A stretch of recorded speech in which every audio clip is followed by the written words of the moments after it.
गुप्ते तिथे गुप्ते. नरेंद्रजी, तुमच्या प्रोफेशनमध्ये किंवा प्रोफेशन म्हणण्यापेक्षा या चळवळीमधल्या आतापर्यंतच्या खुपल्या त्या गोष्टी आम्हाला सांगा. दर आठवड्याला मला जवळजवळ एक तरी फोन असा येतोच. म्हणजे माझा फोन वाजला मी उचलला की ते म्हणतात दाभोलकरांचा फोन आहे का? मी म्हणतो हो. ते म्हणतात तुम्हीच बोलताय का? मी म्हणतो हो. ते म्हणतात तुम्हाला वेळ आहे का? आम्हाला तुमच्याशी जरा सविस्तर बोलायचं आहे. मी म्हणतो मला वेळ आहे, मी हाच धंदा करतो, तुम्हाला काय विचारा. मग तो जर मुलगा असेल तर तो असं म्हणतो की मी IT चा इंजिनियर आहे आणि मी परवा मुलगी बघितली, ती डॉक्टर आहे आणि मला ती आवडलेली आहे, मला तिच्याशी लग्न करायचं आहे आणि त्या मुलीलाही मी आवडलेलो आहे आणि तिलाही माझ्याशी लग्न करायची इच्छा आहे. मी त्यांना म्हणतो मग ठीक आहे, मग माझा संबंध कुठं आला?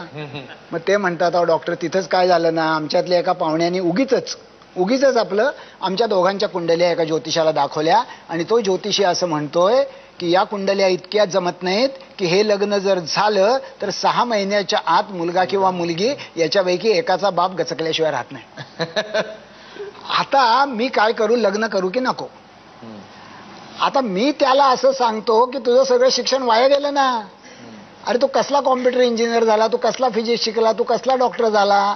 स्वतःच्या आयुष्याचे निर्णय स्वतःच्या हातामध्ये न घेता, ज्यांचा काडीचा संबंध नाही, हे सिद्ध झालेलं आहे वैज्ञानिक दृष्ट्या, परत ज्यांना महाराष्ट्र भूषण मिळाले त्या जयंत नारळीकर परत सांगताय, त्या आकाशातल्या ग्रहगोल ताऱ्यांशी तू तुझ्या आयुष्यातले महत्वाचे निर्णय जर जोडत असशील तर माझ्या देशातली इतकी तरुण पिढी ही इतकी अवैज्ञानिक कशी, ही मला खुपणारी एक गोष्ट आहे.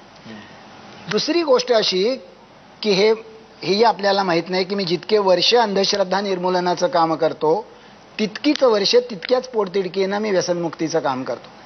माझ्या व्यसनमुक्ती केंद्रामध्ये 30 ते 40 ॲडिक्ट्स दर महिना ॲडमिट असतात आणि व्यसनाचं सर्व पातळीवरचं काम मी करतो. त्यातलं एक आहे प्रबोधन, नंतर प्रतिबंध, प्रतिकार, उपचार आहे. इथं बसलेल्या मुलांना जरी मी विचारलं तरी मला खात्री आहे, कारण हा मी शेकडो कॉलेजमध्ये महाराष्ट्रात प्रश्न विचारलेला आहे की तंबाखू सेवनाच्या नंतर तुमच्या आयुष्याच्या दृष्टीनं होणारा सगळ्यात गंभीर दुष्परिणाम कुठला? आणि सगळीकडे कॅन्सर हे उत्तर सोडून उत्तर येत नाही. पण तरुणांना हे माहीत नाही, तरुणींनाही माहीत नाही की तंबाखू सेवनाने पुरुषाला तात्पुरतं किंवा कायमचं नपुसकत्व येतं.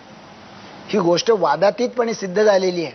माझी पत्नी स्त्रीरोग तज्ज्ञ आहे, तिच्याकडे मूल न होणारं जोडपं आलं तर पहिली सूचना अशी असते की सर्व प्रकारचं तंबाखू सेवन कायमचं बंद करायचं. हीच गोष्ट मद्याच्या बद्दल आहे आणि तरुणांना हे माहीतच नाही की जे लोक दारूचा पहिला पेला हातात घेतात त्यापैकी 15% लोक ॲडिक्ट होतातच. हे सगळ्या जगभर सिद्ध झालेली आकडेवारी आहे आणि त्यातली सरासरीनं फक्त 15% लोक बरे होऊ शकतात. इतक्या 2 गंभीर गोष्टी स्वतःला उद्ध्वस्त करणाऱ्या माणसं इतक्या हसत स्वतःला कवटाळतात आणि सांगून त्यांना हे पटत नाही. ही एक अस्वस्थ करणारी किंवा खुपणारी मला दुसरी गोष्ट आहे. कुणालाही जर असं विचारलं की समाजात जात असावी का नसावी, लोक म्हणतात नसावी. राष्ट्रीय एकात्मतेला जात तारक का मारक, लोक म्हणतात मारक. मग तुम्हाला तुमच्या जातीचा अभिमान आहे का? तर लोक म्हणतात हो. असं कसं काय? जी गोष्ट राष्ट्रीय एकात्मतेला मारक आहे, जी समाजात नसावी, तिचा अभिमान कसा काय तुम्हाला? त्यामुळे मी आयुष्यात कुठल्याही जातीच्या संघटनेच्या व्यासपीठावर कधीच गेलो नाही आणि माझी जात उपजात असेल त्यांच्याकडे तर चुकून देखील गेलो नाही. याचं कारण मला जातीच्या आधारे संघटन करणं हा अपमान वाटतो. या देशामध्ये फक्त या जगात भारतातच जात आहे.